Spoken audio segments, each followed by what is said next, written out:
जो भी आरपीएसएल है वो होंडुरास और जो भी अपोजिस के डॉक्यूमेंट है वो थ्रू बाय आरपीएसएल आएगा और उसके लिए आपने 30 डेज का टाइम फ्रेम दिया है। लेकिन वो वेरिफिकेशन का टाइम फ्रेम क्या है? कितने दिन में वो आप वेरिफिकेशन करेंगे? हम कितने दिन तक होल्ड करते रहे उसको? After sending the documents how many days we will wait? एक सवाल। दूसरा कि सर जो अभी ईरान की बात चल रही है, डीजी शिपिंग और जितना भी डीजी कॉक है, बाकी जितने भी ऑफिसर्स वहां बैठे हुए हैं, सारे लोग एसी में बैठ करके आराम से मेल करने का टाइम होता है, फटाक से मेल आ जाता है। मुझे अब ये बताइए कि आप में से कौन ईरान गया है? कोई भी एक टीम ईरान गई है? कोई भी एक भी बंदा, या कोई भी एक भी बंदा आज तक यूएई में गया जिसने ये देखा हो कि कोई जॉब कैसे लेके आ रहा है और जो बंदे जेल में हैं उनको छुड़ाने के लिए आरपीएसएल वाला क्या कर रहा है? सर आपके पास में डीजी का इतना बड़ा महकमा है, आपके पास में पूरा सरकारी ऑफिसर्स हैं, एमईए है, सब कुछ है। अगर आपकी पहुंच वहां तक नहीं है तो हमारी एक आरपीएसएल की पहुंच नॉर्मल सा आदमी जो 50 का लाइसेंस भी लेके बैठा है और बहुत सारे लोग 50 भी नहीं भेज रहे हैं, उनमें से 10 या 15 गए हुए और उसमें से 2 आदमी कोई फंस गया, उस आदमी की पहुंच आपको लगता है वो ईरान तक जाकर के छुड़ा के लेके आ जाएगा बंदा? आज भी अभी 3 फैमिलीज मेरे सब टच में है जो मुझे ये बात कर रहे हैं कि ये बंदे जेल में हैं, 2 साल हो गया, अब कैसे बाहर आएंगे? मैंने शायद मीरा साहब से साथ डिस्कशन भी किया है।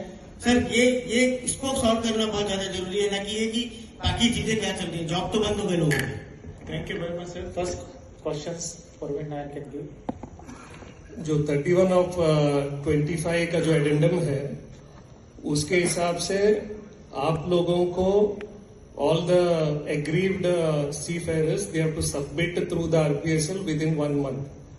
उसके बाद we will take it up with the issuing authority and as fast as we can we get an approval on that from the issuing authority. We will communicate through the email. That is what is written in the addendum also. Sir, the confusion is this only. 30 days में आपको submit करना है, उसका verification आने के बाद उसको जहाज पे भेजना है या हम उसको जहाज पे पहले भेज सकते हैं? नहीं, वो कंटिन्यूअस प्रोसेस है। दैट मीन्स 30 डेज तक वो वेट करेगा जब हम आपको भेज देंगे। आफ्टर जब आपका वेरिफिकेशन आएगा then we can send him to the on board, right? If I'm not wrong. If that authentication is obtained by DG Shipping from the issuing authority, it will be communicated to the RPSL because RPSL हमको भेज रही है, हम RPSL को communicate करेंगे। But हम उसको भेज सकते हैं ऑन बोर्ड आपको डॉक्यूमेंट भेजने के बाद या नहीं भेज सकते? इसका क्लियर पिक्चर चाहिए। वो आपको वेरिफिकेशन आने के बाद ही भेज सकते। वेरिफिकेशन कब आएगा सर? उसका टाइमलाइन चाहिए। What is that timeline? वो टाइमलाइन वो जो issuing authority we will lose our job, that seaman lose his job. 30 दिन तक कौन सा ऑनर वेट करेगा कि तुम 30 दिन तक सबमिट करो, 30 दिन के बाद वहां से आएगा? 60 दिन तक कोई जहाज रुक के रहेगा क्या?